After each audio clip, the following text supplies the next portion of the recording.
Here I am with another edition of the Sophie Scholl Monologue, waving the flag of sackcloth for humility. Ooh, particularly this month.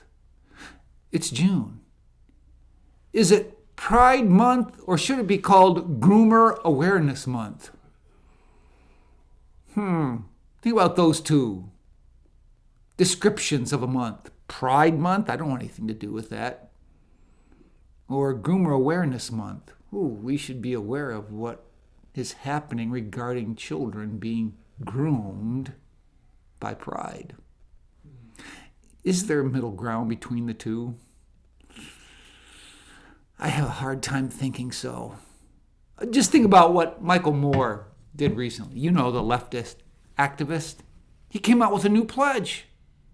He said America should adopt a new pledge to the flag. Well, not necessarily to the flag. This is his new pledge. I pledge allegiance to the people of the United States of America and to the democracy for which we all stand. One person, one vote, one nation, part of one world. Everyone, a seat at the table. Everyone, a slice of the pie. With liberty and justice, equality and kindness, and the pursuit of happiness for all. See something problematic there. He says that we're to pledge allegiance to the democracy. The democracy? There's no mention of democracy in our Constitution. What you'll see is republic again and again and again. And the founders for the state said they need a republican form of government. Not necessarily party, but government. And certainly not a democracy. Is there a middle ground there for us with this new pledge by Michael Moore? When he says everyone a seat at the table, a slice of the pie, doesn't that sound something similar like Karl Marx saying, from each according to his means, to each according to his needs? You know, Moore brings up equality. What type of equality are we talking about? Equality under the law or equality of outcomes? So much in that pledge puts us in a position where there's really no middle ground because his leftist point of view is so far out there. How can there be compromise with that? Think about this other instance that occurred recently. Connecticut State Representative Ann Delphinius, who was among the legislature's most conservative representative, read portions from a book that was involved in a library bill regarding school. And the state lawmakers were debating it. As Representative Delphinus began reading, she said, "Are you going to eat her expletive?" Delphinus read from a book known as Me and Earl and the Dying Girl on the House Floor. "Yeah, Earl, I am going to eat her expletive." Now, she said the real word.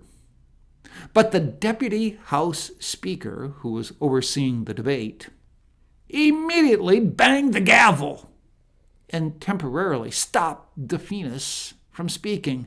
"Madam, I would ask that we try not to use that type of language in the chamber and to try to keep some decorum," said Juan Candelaria, the New Haven Democrat. "I know you were talking of specific books, but if we could refrain from those type of words because there are also people and children watching this debate. I would ask kindly if we could just use either a different word or something different just out of respect for others that might get offended. Thank you." Delphinus responded, "Mr. Speaker, I stand here to share with the Chamber of Books that are available in our public school libraries. To the very children, you're telling me that this language isn't appropriate in this chamber. This is in elementary schools, approved by the very individuals that are supposed to be the experts. I think you got her point.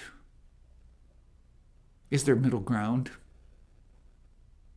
between what the speaker was trying to stop Mr. Venus from saying and what Mr. Venus is trying to do in having those books removed from elementary school public libraries?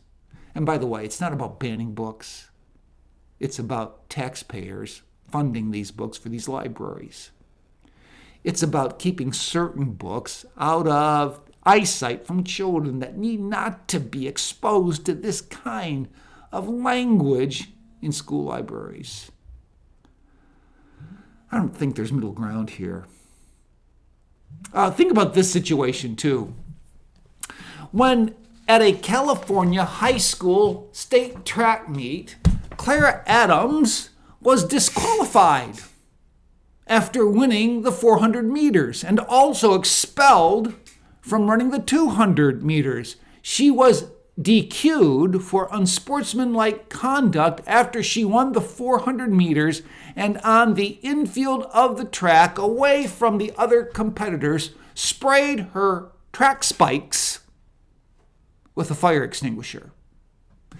It was reminiscent of Maurice Green, a former Olympian of the United States, who, after he raced one time, took off his shoes and sprayed those shoes with a fire extinguisher, telling the people, "My feet are on fire. I'm running fast." But Clara Adams got DQ'd. See, at the same track meet where A.B. Hernandez, a boy pretending to be a girl, was awarded the gold medal for first place finish in the triple jump and the high jump, he wasn't disqualified. No, he got to have his medal pretending to be a girl in a girls' event. So, California Federation over track strips a girl of her medal because she sprayed a fire extinguisher on her track shoes, but yet affirms a boy cheating by pretending to be a girl for winning girls' events in the same track meet. Do you see something out of proportion here? Do you see what's not in balance here? I don't see where you can have middle ground here. 5 out of 10 Democrats support it. 9 out of 10 Republicans oppose it. Well, bless the girls in Oregon who, after their state track meet awards ceremony, stepped off the platform where they were among the top 4 finishers with a boy pretending to be a girl won the event. We need more girls like this to take such a stand in the face of what we are witnessing throughout blue state track meets. It just isn't California and Oregon, it's elsewhere as well. But do you see the point? Is there middle ground here? No. There's no middle ground. It's one or the other. Is it Groomer Awareness Month or Pride Month?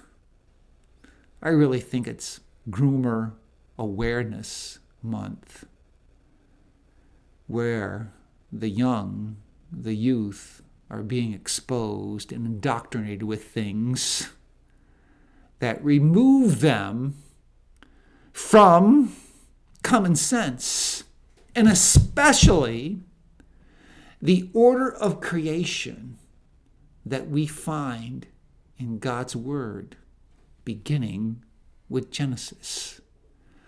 We need to take the stand on Genesis and not flinch.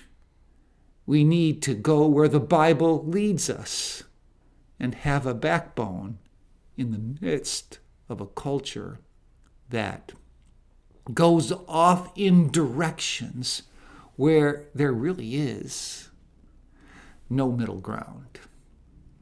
Well, unlike Tony Kornheiser of Pardon the Interruption, I cannot promise you that I'll do better the next time. And unlike Tony, I'll just keep waving the flag of sackcloth for humility.